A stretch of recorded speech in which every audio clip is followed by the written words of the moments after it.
कारण चळवळीत आणि संघर्षातले काम करणारं ज्यावेळेस नेतृत्व बरोबर येतं ते आल्यानंतर नक्कीच पक्षाची ताकद वाढत असते. पण अध्यक्ष पक्ष सोपा नाही बरं का. पक्षामध्ये पक्षाच्या तत्वाने चाललं तर या पक्षामध्ये कधी कोणाला कुठे उचलून घेऊन जातील याचा भरोसा नाही. पण त्याचबरोबर माझा एक जो नामोल्लेख राहिला होता ते आदरणीय म्हणजे सुरजितजी शिरोळे या त्यांचाही एक मोठा वाटा या सर्व प्रक्रियेमध्ये असणार आहे. त्यांचंही भारतीय जनता पार्टीमध्ये सहर्ष स्वागत. तुम्ही म्हणत होता भारतीय जनता पार्टी पक्ष सोपा नाही पण इतका अवघड पण नाही. सोपा यासाठी नाही कारण नियम पाळावा लागतात आणि आपल्याला फक्त त्याची सवय नाही. आणि अवघड याच्यासाठी नाही कारण तुम्हाला काम करायची अडचण कोणतीच नाही. नियम पाळून काम करत राहिलं तर या पक्षामध्ये इतक्या मोठ्या संधी दिल्या जातात. हे आदरणीय दादांच्या नेतृत्वात मला काम करण्याची संधी मिळाली. संपूर्ण श्रीगोंदा विधानसभा मतदारसंघातील सर्व जनतेने जो काही विश्वास टाकला या विश्वासातनं मला या भागाचा आमदार म्हणून काम करण्याची संधी मिळाली. आणि नुसतं आमदार झालो आणि त्याच्यानंतर पक्षाने जी काही माझ्यावरती जबाबदारी टाकत गेले म्हणजे आपल्याकडे जे राहुरी कृषी विद्यापीठ आहे त्याच्यावरती मला सदस्य म्हणून पक्षाच्या वतीने नेमण्यात आलं. हे 2 सदस्य हे विधानसभेतनं नेमले जातात त्यातनं माझं नाव होतं.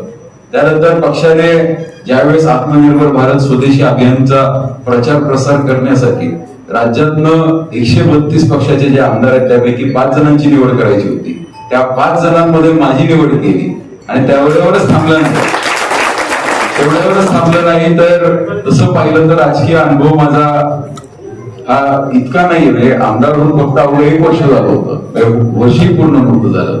तरी सुद्धा अहिल्यानगर शहर जिल्ह्याचं निरीक्षक म्हणून नेमणूक करण्यात आली. हे सगळं सांगण्यामागचं कारण असं आहे जो वेग पकडतो त्याला भारतीय जनता पार्टी म्हणजे कधी असं वाटतं की आता इथं होता आणि एवढ्या लवकर वरती कसा गेला.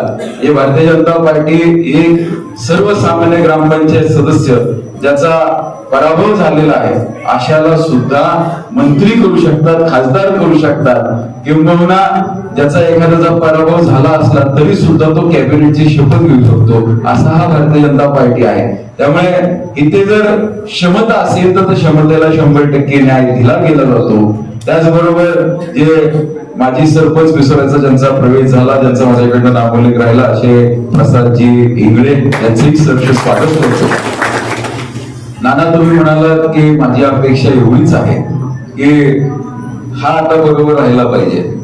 आम्ही दादांनी आम्हाला कायम संत तुकारामांच्या ओळीप्रमाणे शिकवले आणि अनेक राजकीय पुढारी त्याचा अवलंब करत असतात.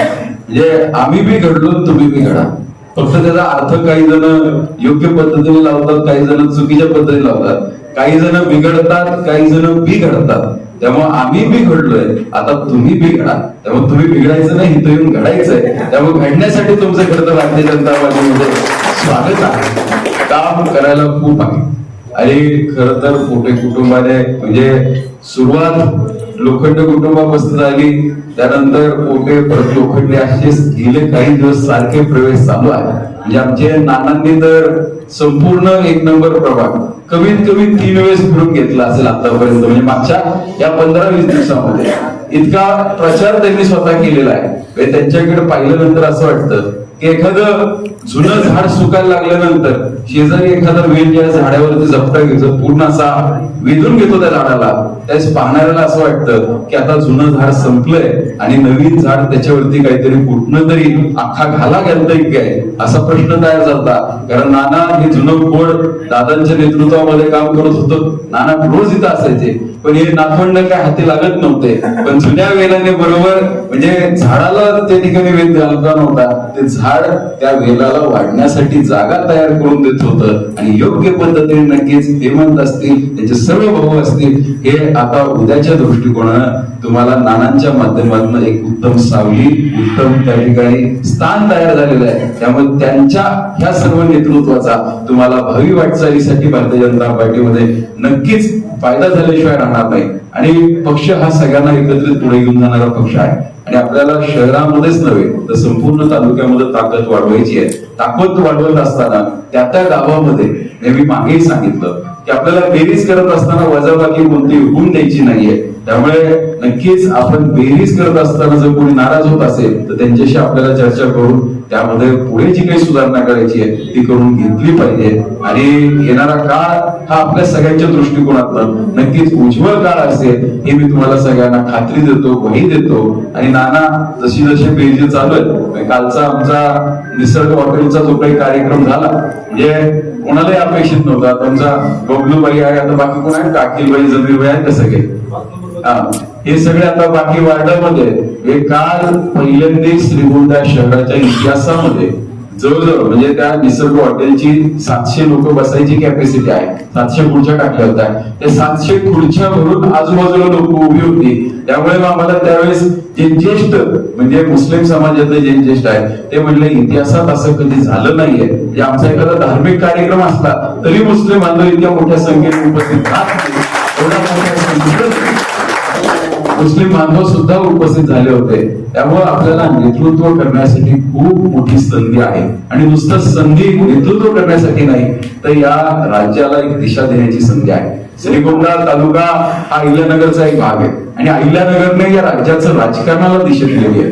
आतापर्यंतचा इतिहास पाहिला तर अहिल्यानगर आणि जो जुना अहमदनगर म्हणा किंवा नगर जिल्हा आहे याने राज्याचं राजकारण हे बदललेलं आहे की राज्याच्या राजकारणाला दिशा दिलेली आहे. आज श्रीगोंद्याच्या माध्यमातून एकीकडे आपण इतका मोठा मुस्लिम समाजाचाही कार्यक्रम घेतो, त्याचबरोबर इतका म्हणजे कट्टर हिंदुत्ववादी आमचे शिरवळे साहेब तेही आज प्रवेश करतात. त्यामुळे ही सगळी तारेवरची कसरत करत आपण समाज सगळे बरोबर घेऊन एकत्रित पद्धतीने पुढे जाण्याचा जो प्रयत्न करतोय तो नक्कीच या शहराच्या दृष्टिकोनातून, या शहराच्या विकासाच्या दृष्टिकोनातून एक महत्वाचं पाऊल असणार आहे. परत एकदा आपल्या सर्वांचे भारतीय जनता पार्टीमध्ये सहर्ष स्वागत करतो आणि थांबतो.